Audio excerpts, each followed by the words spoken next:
আপনি তো হুমায়ূন আহমেদের নাটকেই ভালো ছিলেন। আপনি ব্যাচেলার পয়েন্টের মতো ফালতু নাটকে কেন জড়ালেন? এ এরকম দেখলেই এরকম শব্দও শুনেছি। আপনি অনেক কষ্ট করেছেন, মানুষের গালমন্দ খেয়েছেন। লম্বা একটি জার্নি, খুব ছোট্ট পরিসরে ছিল ব্যাচেলার পয়েন্ট।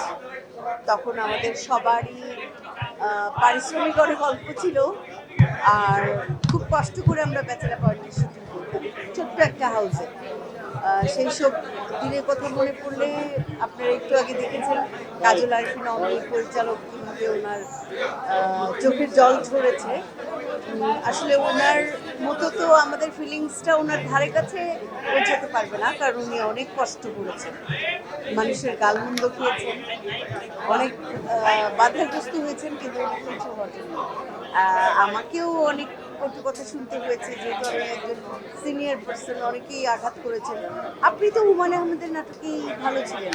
আপনি ব্যাচেলার পয়েন্টের মতো ফালতু নাটকে কেন জড়ালেন? হ্যাঁ, এরকম কথাও শুনতে হয়েছে।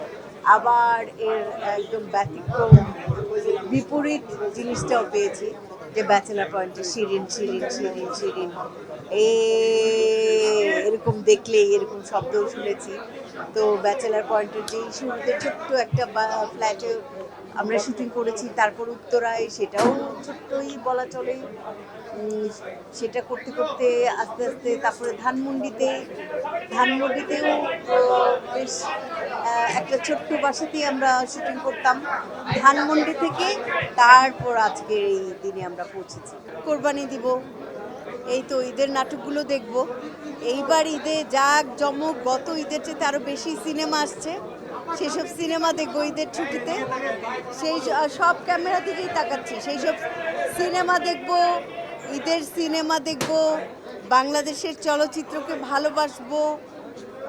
আর কি নতুন নতুন কাপড় চোপড় পরে সিনেমা হলগুলোতে বেরিয়ে যাব, ছোট্ট শিশুদের মতো ঈদ উদযাপন করব।